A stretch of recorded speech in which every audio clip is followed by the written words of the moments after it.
J'espère que vous allez bien. L'année 2024 commence par un dossier hyper dangereux pour l'Algérie, pour sa stabilité, pour sa sécurité nationale et pour ses intérêts suprêmes. C'est le dossier malien dans lequel l'Algérie, les dirigeants actuels, pas l'Algérie, parce que l'Algérie s'est toujours bien comportée avec le Mali. L'Algérie, durant toute son histoire, depuis l'indépendance jusqu'à la chute du régime de Bouteflika, a toujours eu un comportement exemplaire, elle a toujours joui d'une crédibilité et d'un grand respect auprès des Maliennes et des Maliens, qu'ils soient, et auprès de leurs dirigeants militaires aussi. Aujourd'hui, nous assistons à une grave crise. Une grave crise. Et la grave crise, cette grave crise, il n'y a plus d'ambassadeur algérien à Bamako depuis la fin décembre 2023. Il n'y a plus d'ambassadeur malien à Alger depuis la fin décembre 2023. Le Mali s'est rapproché beaucoup du Maroc. Le Mali s'appuie essentiellement sur la Russie. Et le Mali a tourné le dos à l'Algérie. Et le Mali ne veut plus de la médiation de l'Algérie. Il y a beaucoup de malentendus. Il y a eu des maladresses énormes qui ont été commises par l'Algérie, par les dirigeants algériens, le système Tebboune, notamment cette invitation à l'imam Mahmoud Dekou. Ce qui s'est passé avec Mahmoud Dekou le 19 décembre dernier et comment on lui a déroulé le tapis rouge alors qu'il s'agit d'un imam salafiste, principal opposant aux autorités de transition actuelles au Mali, un personnage sulfureux, controversé, qui a des liens avec des groupes armés terroristes et qui a des opinions, certaines opinions très troublantes sur le djihad, le salafisme. Ça a été une erreur absolue face à laquelle l'Algérie doit absolument rectifier. Et je pense qu'aujourd'hui, je vais proposer une solution. Moi, j'appelle M. Abdelmajid Tebboune, le président Tana, algérien. Il doit absolument inviter Assimi Goïta. Il faut que l'Algérie lance une invitation officielle à Assimi Goïta, le président intérimaire du Mali, pour qu'il vienne à Alger. Pourquoi ne pas l'accueillir à Tamanrasset? Pourquoi ne pas l'accueillir à Ouargla, dans une grande ville du sud algérien? Pourquoi pas? Pour lui démontrer l'attachement de l'Algérie au Sahel et à l'Afrique subsaharienne et sa profondeur stratégique. Et il faut que Assimi Goïta soit reçu en Algérie, il faut qu'il rencontre les dirigeants algériens, il faut lui parler directement, il faut mettre le rapidement possible fin aux malentendus actuels qui profitent aux adversaires de l'Algérie, notamment le Maroc, notamment les Émirats Arabes Unis, notamment Israël, notamment la Russie qui est devenue le gendarme du Sahel actuellement. Nous avons été évincés du Sahel et cette éviction est une menace stratégique pour notre avenir. Le Mali, c'est 1300 km avec l'Algérie. Il y a un minimum 1 million de Touareg dans les deux pays, entre le Mali et l'Algérie. Dont la moitié de ces Touaregs, de ces 1 million, ont l'habitude de circuler librement entre les deux pays et ils ont des attaches familiales avec l'Algérie comme avec le Mali, notamment dans la région du Nord. La paix au Mali, c'est la paix au sud de l'Algérie. La guerre au Mali, l'instabilité du Mali, la propagation des groupes armés, l'élargissement des activités des groupes terroristes armés au nord du Mali est une menace directe contre la stabilité du sud de l'Algérie.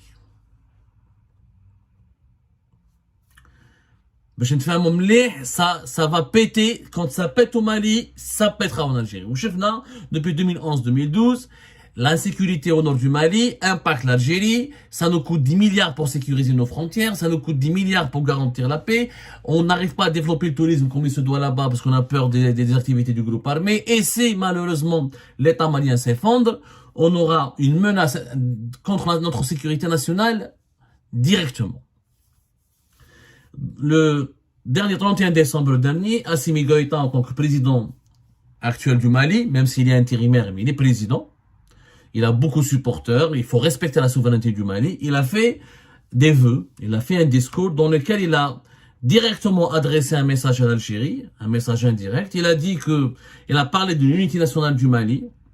Il a dit que nous sommes à une étape charnière de l'avancée de notre pays vers la paix, la sécurité et le développement.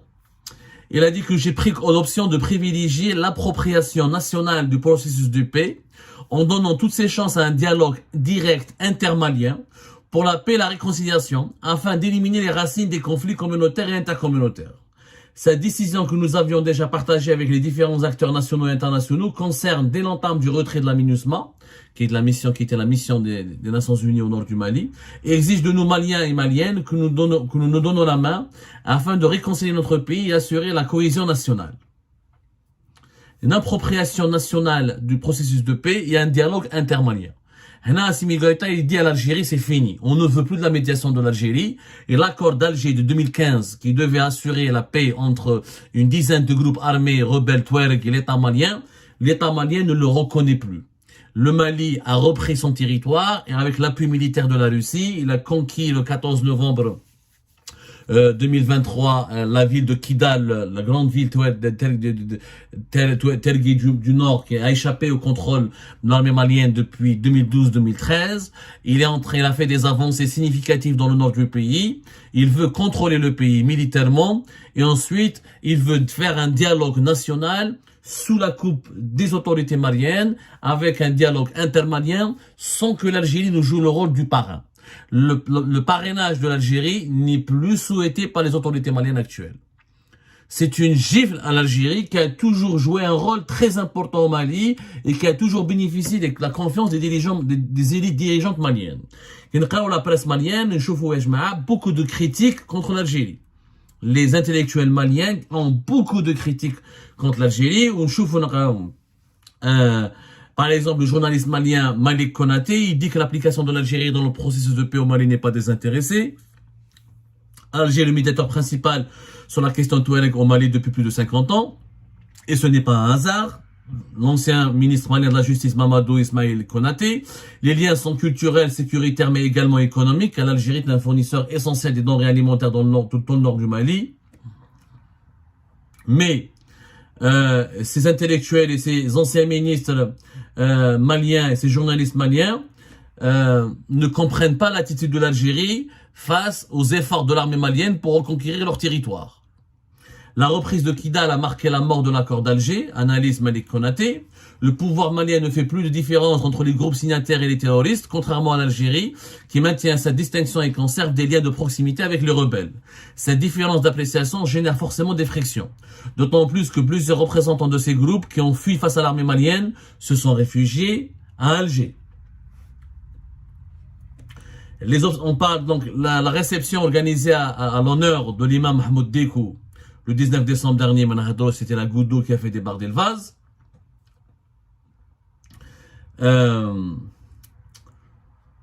On peut considérer la réception de l'imam Dekou par le président algérien dans le contexte actuel comme une maladresse diplomatique de la part d'Alger.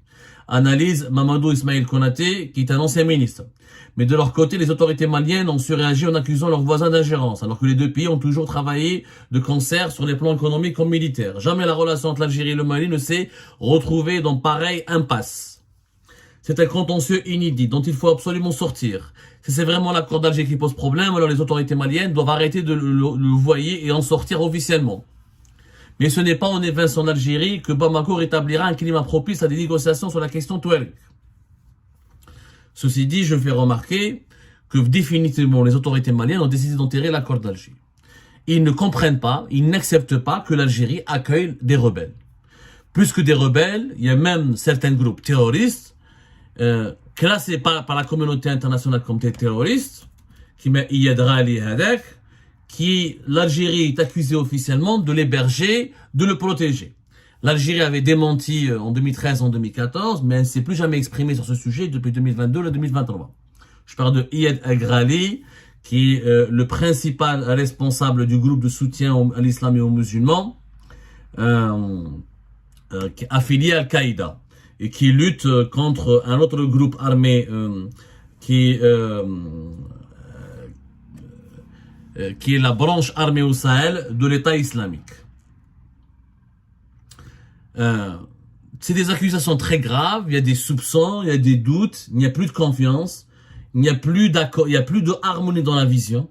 Les Maliens, les dirigeants maliens avec le soutien militaire et politique et financier de la Russie ne sont plus d'accord avec l'accord d'Alger, ils ne sont plus d'accord pour se laisser faire face au groupe terroriste. Je les comprends, moi personnellement je les comprends. Je respecte, le dogme de la diplomatie algérienne, c'est le respect de la souveraineté des pays, notamment des pays voisins. Si les autorités maliennes ont décidé d'en finir avec les groupes armés, de désarmer les groupes qui sont présents sur le territoire, c'est noble de leur part.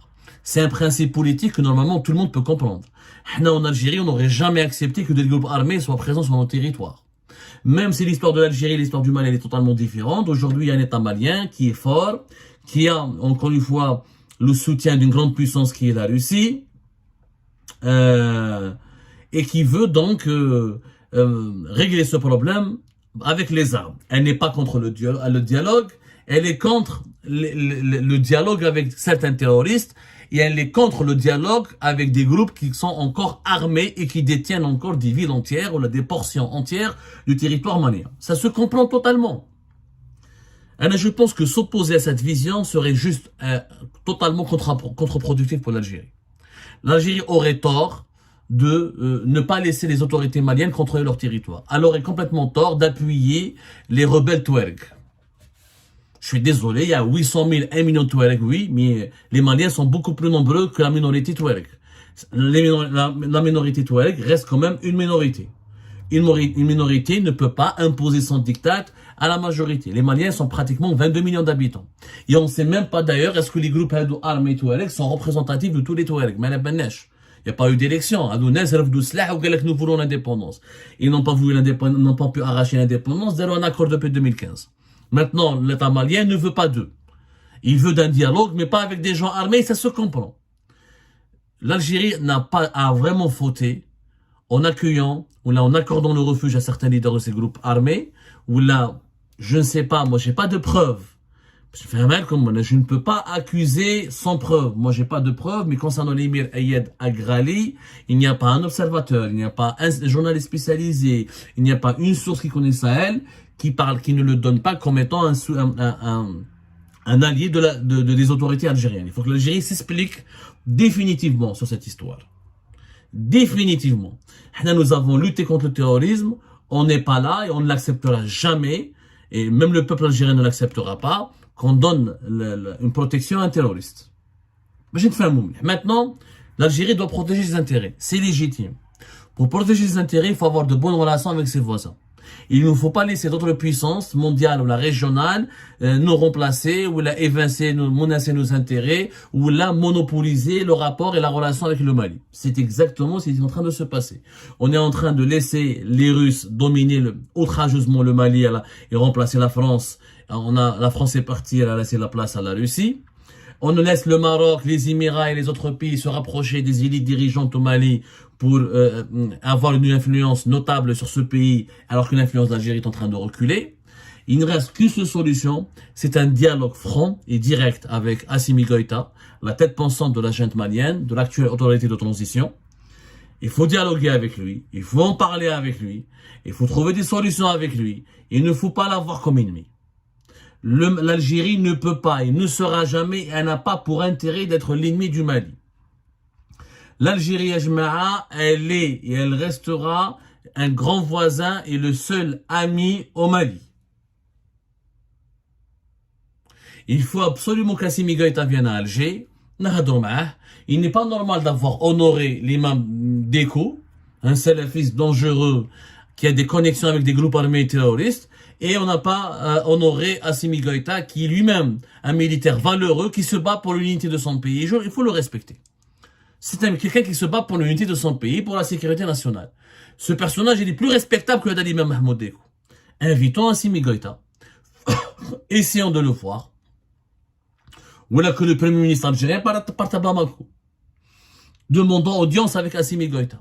Il faut le voir, il faut lui parler, il faut le faire raisonner, il faut se mettre d'accord sur une feuille de route. L'Algérie devrait aider militairement l'armée malienne à sécuriser le nord du Mali, parce que ça a duré trop cette histoire. Depuis 2012-2013, cette région est devenue un foyer de groupes armés, de trafiquants d'armes, de trafiquants d'êtres humains, etc. Et nous, on ne peut même pas développer le Grand Sud. Ni on peut accueillir des investisseurs là-bas, ni on peut accueillir comme on veut des touristes là-bas. Les populations locales souffrent là-bas. Le commerce interrégional souffre à cause de ces groupes armés, de cette insécurité. Et il faut en finir une fois pour toutes. Il faut qu'il y ait un Sahel apaisé. L'Algérie doit jouer ce rôle-là. Or, c'est la Russie qui est en train de pacifier ce Sahel. Et ce n'est pas normal. Et c'est vraiment pas normal. J'espère que cette idée sera bien interprétée par les dirigeants de mon pays. Assimi Goïta, il faut l'inviter, il faut l'appeler, il faut lui parler, d'homme à homme, en le regardant droit dans les yeux, en lui proposant des solutions, en lui expliquant que l'Algérie, le Mali ne peut pas se faire sans l'Algérie, et que l'Algérie ne peut rien faire au Sahel sans le Mali. Nous devons retrouver une véritable alliance, un véritable duo, pour pouvoir pacifier le Sahel, le sortir de l'impasse actuelle, et imaginer un avenir radieux pour les deux pays.